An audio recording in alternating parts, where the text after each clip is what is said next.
Talk. I'm Heidi Meekum with the Workplaces Voting Network of the Black Hills. And is this? I'm Brett Burden with Dakota Link here in Rapid City. We're going to talk a little bit about screen readers today. So first question is, what is a screen reader?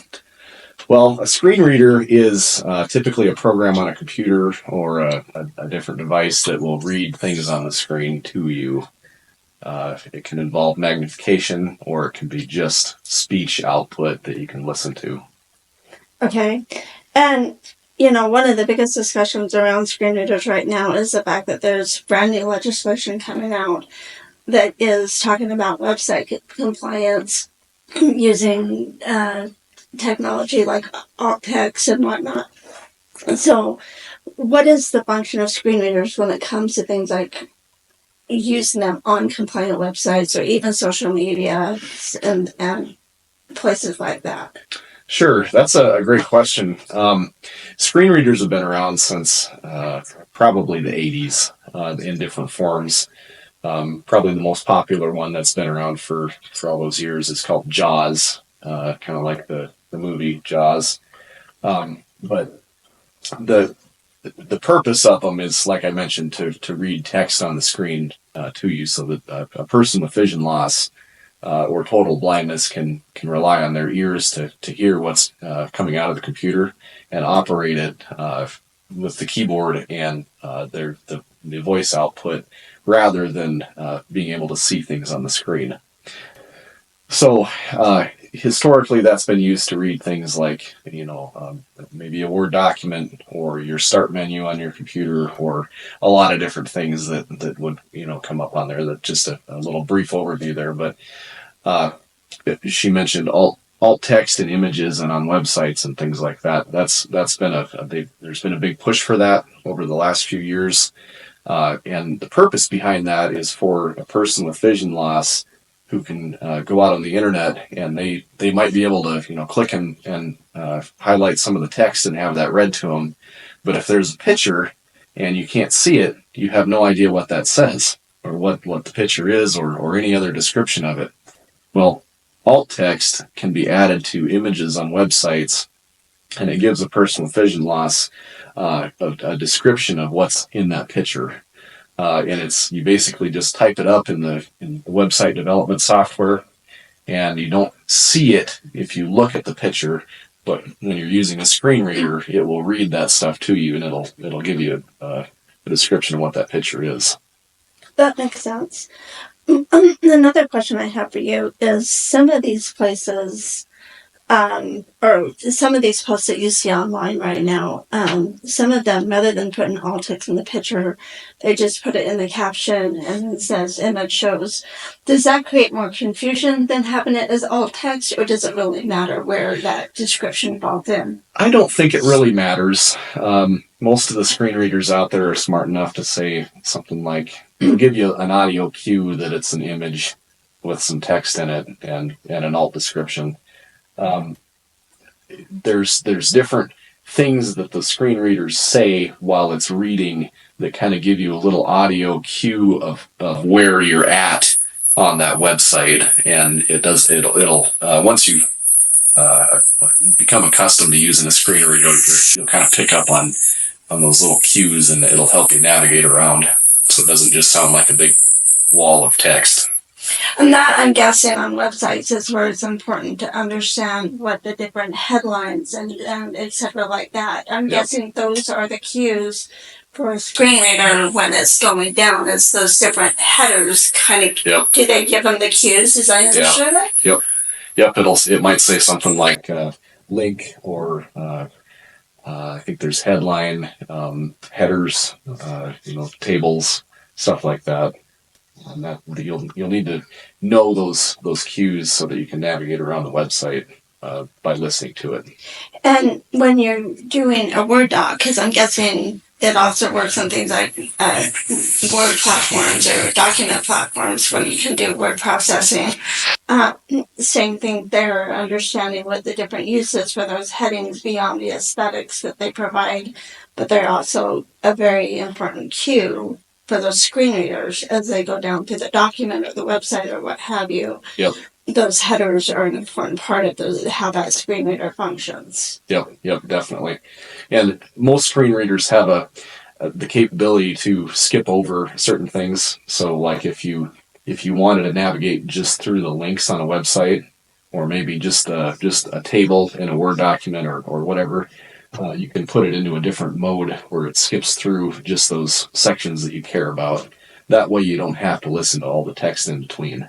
But if you get to the spot that you want, you can go back into full reading mode and have it read the text in there to you. That makes sense. Absolutely. So what are you going to demo for us today on the screen reader? Well, I'd like to demo a few things. There's a variety of different tools out there for screen readers. It really depends on the platform that you're using. Windows, of course, is probably arguably the most popular. It's definitely the most accessible. And because of that, it has the most accessibility tools available for it. One of those would be Narrator. That's built into Windows, but there's a couple of other good ones out there too. NVDA is the one I have currently running on here. That stands for Non-Visual Desktop Access.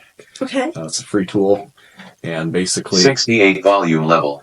When you have it activated, you can hover your mouse cursor over something, and it will read whatever is underneath your mouse cursor. So, like, I'll move it on to one of my desktop icons. Desk C-Pen firmware. Oh, So wow. it just reads right from that. If I go into another program, I'll just use Word as an example here. Desktop. Document 1. Word. Document 1. Word. Document page 1 section 1 grammar error. Apply this as a test. So it read what I've typed up in Word already here. And it even highlighted the grammar error. Yeah. It's got lots of little things in the background that it'll read to you. You can navigate around with the tab key, or caps lock is another key, or the arrow keys. T S E T. So just going left here with my left arrow, I'm going backwards with my cursor, and it's reading everything that I've read. If I wanted to use this for navigating around maybe the menus, there's modifier keys that you can use for that, usually Alt. Ribbon tabs tab control expanded. Insert tab selected Alt and 3 of 12.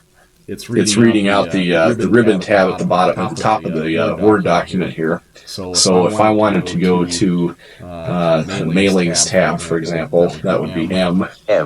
Mailings tab selected Alt M8 of 12. I can use shortcut keys, and it'll read things in the menus to me as well. So really a pretty powerful program. Yeah. And did you say a program like this one is actually free? NVDA is free. Narrator is free. I mentioned JAWS earlier. JAWS is not free. There's a few different ways that you can purchase it.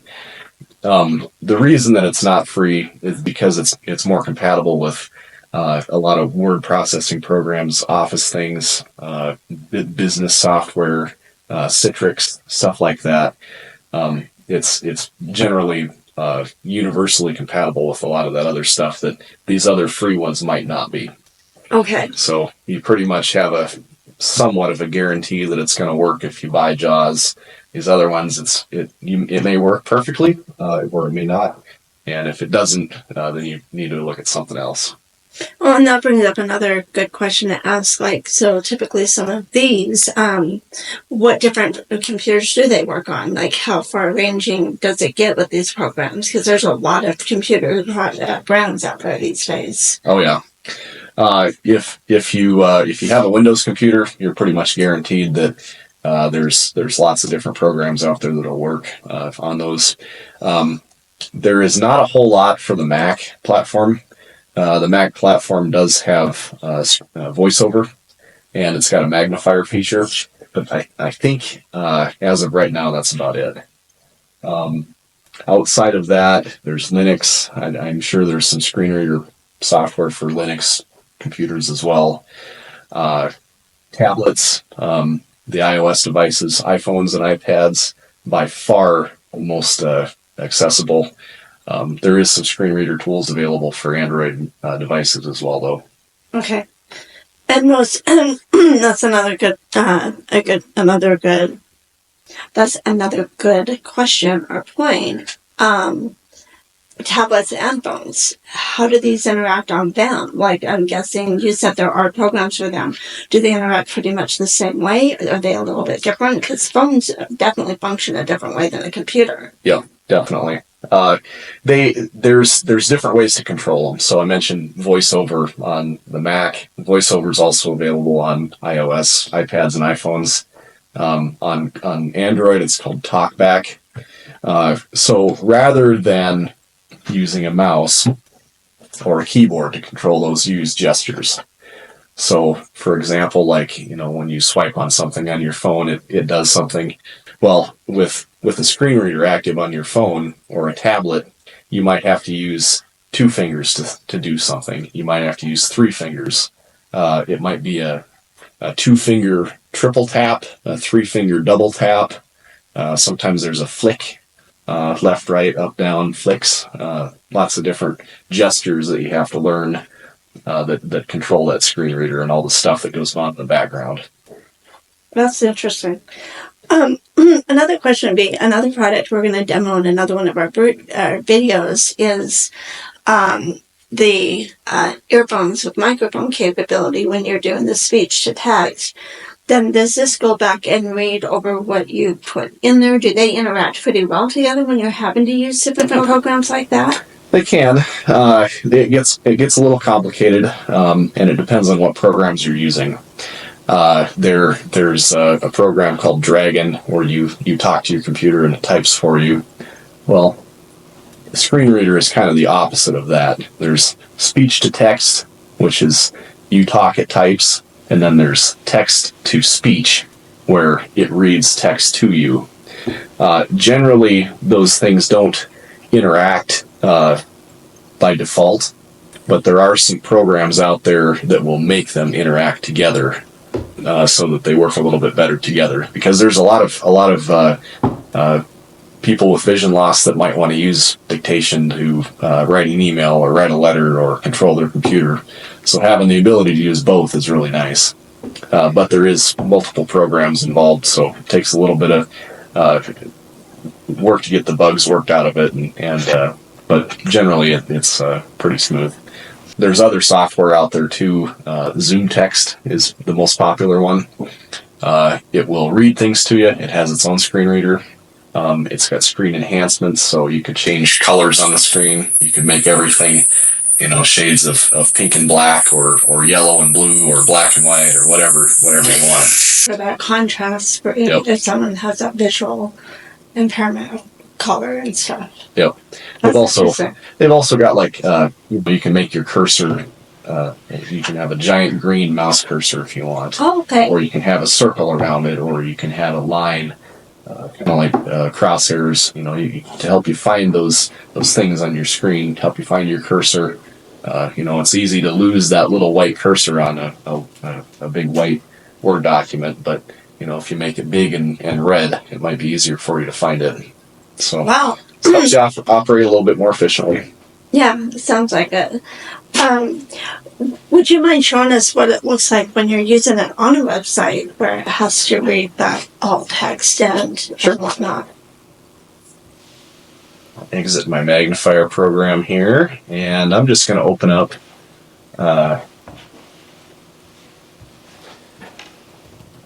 maybe msn.com. Let's try that.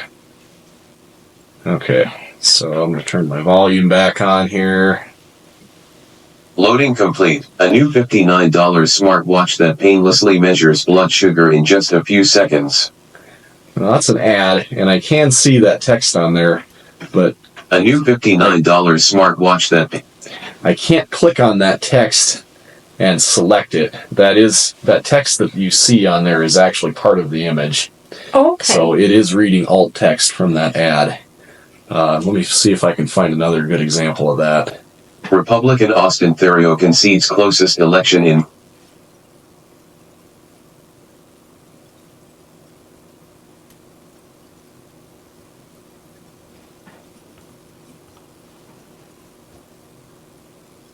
I think I lost my speech. Show hidden icons.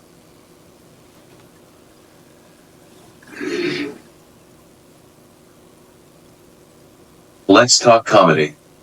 Have you been to a live show? Clickable visited link button refresh, button close. 23 freaking awesome gadgets. Pause. Yeah, there's some of these images on this this website in particular here don't have alt text on them, but some of them do. So that first one there was a good example of that. You can have it say exactly what you see on the image, but if there's some extra information that a person with vision loss might need to know, you can type it in when you're designing the website. And that goes back to that point of how important alt text is for individuals trying to navigate a website or document with images, having that alt text in there, because it not only is it inclusive, but it helps them get through important information that they may need to have. Yep. And so knowing that there's a picture there with alt text could be part of that information that they need. Oh, yeah, Instructions, definitely. Demonstrations, images that show that. So just a plug there, alt text is important. Yep. And the nice thing about it is, a lot of website design software these days, it gives you that option right there. It's really easy to add in. And a lot of times there's accessibility checkers out there for websites. You can run an accessibility checker on your website, and it'll tell you if there's something missing that should be there. So there's no good reason not to have that stuff because it's so easy to add now. And you've kind of gone over with us who would have this kind of technology. People with visual impairment, but why would people want to have this technology would be another question. Why is it important? Well, I think it probably goes back to just being able to access the computer. You might need it for work. You might need it just for, pleasure browsing it on your computer at home, or both. But for a person with vision loss, if you can't see the screen and you can't have it read to you, you're not going to be able to access the computer. Right. So, that might be the difference for somebody being able to have a job somewhere or not. Might be the difference between being able to get on the computer and look at websites at all or not. So it definitely enables people to do a lot more. Well, and so much of our lives now is dependent on being able to get on websites, and because there's just not a whole lot of anything else out there anymore. A lot of our life is on a phone, on a device, on a computer. So yeah, it's helping people adjust to what is currently how life is as well. Yep. And how they can function in everyday society. Yep. So is there anything else that you think people would want to know about these devices or that you want to say about them? I think that's I think we've gone over pretty much everything I wanted to say about that at the moment. But if you have any questions and happen to be watching this, you can always give me a call and pick my brain a little bit. I'm happy to answer questions whenever you have them. We've had a great conversation with Brett Burton from Dakota Link talking about screen readers, and we hope you'll tune in next time for another demonstration of assistive technology. Thanks.